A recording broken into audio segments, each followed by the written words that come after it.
মহার্ঘ ভাতা দেওয়ার সিদ্ধান্ত নিয়েছে অন্তর্বর্তী সরকার। দ্রুত সময়ে এ ভাতা দেয়া শুরু হবে।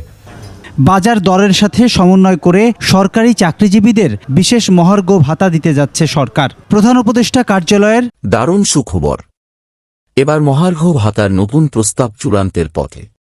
মহার্ঘ ভাতা কারা কারা পাচ্ছে, কত শতাংশ দিবে, কবে দিবে জানালেন ডক্টর ইউনূস। বিশাল সুখবর। মহার্ঘ ভাতা কার্যকর হতে যাচ্ছে। চাকরিজীবীদের জন্য আসছে বড় ঘোষণা। সরকারি, আধা সরকারি এবং বিশেষ কিছু বেসরকারি চাকরিজীবীরাও উপকৃত হতে পারেন। ডক্টর ইউনূস এই বিষয়ে কি বললেন, কবে থেকে কার্যকর হবে, সব তথ্য এক ভিডিওতে। এই গুরুত্বপূর্ণ আপডেট মিস করবেন না। ভিডিওটি সম্পূর্ণ দেখুন। মহার্ঘ ভাতা কারা পাবেন? সরকারি চাকরিজীবীরা, সব ক্যাটাগরি।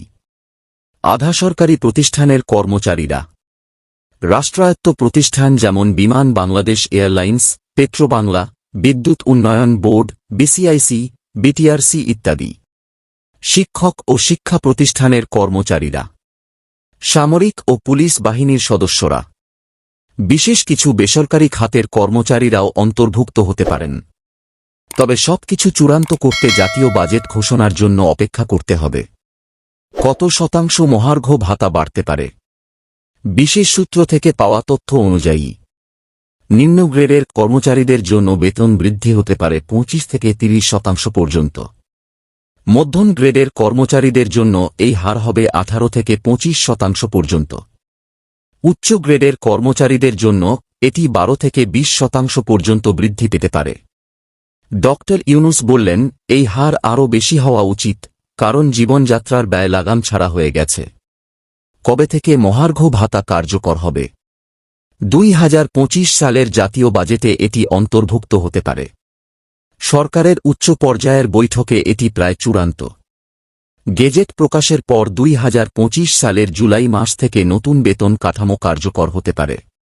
এটি হলে বাংলাদেশে প্রায় 22 লাখ সরকারি চাকরিজীবী উপকৃত হবেন। ডক্টর ইউনূস কি বললেন? ডক্টর মুহাম্মদ ইউনূসের প্রতিক্রিয়া। মহার্ঘ ভাতা শুধু সরকারি চাকরিজীবীদের জন্য সীমাবদ্ধ রাখলে চলবে না। শ্রমজীবী, ক্ষুদ্র ব্যবসায়ী, কৃষক, সবার জন্য বিশেষ সহায়তা প্রয়োজন। তিনি আরও বলেন, মুদ্রাস্ফীতি ঠেকানোর জন্য সরকারকে দীর্ঘমেয়াদী পরিকল্পনা নিতে হবে। শুধু বেতন বাড়ালেই হবে না, বাজার নিয়ন্ত্রণেও কঠোর ব্যবস্থা নিতে হবে। বেসরকারি খাতেও এই ব্যবস্থা চালু করা উচিত। ডক্টর ইউনূসের এই বক্তব্য ইতিমধ্যেই সামাজিক মাধ্যমে ভাইরাল হচ্ছে। সাধারণ জনগণের প্রতিক্রিয়া। একজন সরকারি চাকরিজীবী বললেন, এটা দারুণ খবর, তবে দ্রব্যমূল্যের লাগাম টানা না গেলে এর তেমন লাভ হবে না। একজন শিক্ষক বললেন, বেতন বৃদ্ধির পাশাপাশি আমাদের গ্রেডিং সিস্টেমেও পরিবর্তন আনা উচিত।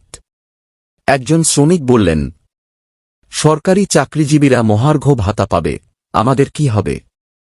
এ বিষয়ে আপনার মতামত কি? কমেন্টে জানান।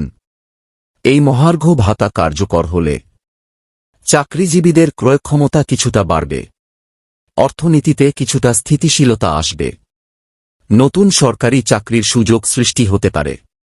বিশেষ কিছু পেনশনভোগী ও অবসরপ্রাপ্ত সরকারি কর্মকর্তারাও সুবিধা পাবেন। তবে বাজারে জিনিসপত্রের দাম না কমলে এই বৃদ্ধি যথেষ্ট নাও হতে পারে। আপনার মতামত কি?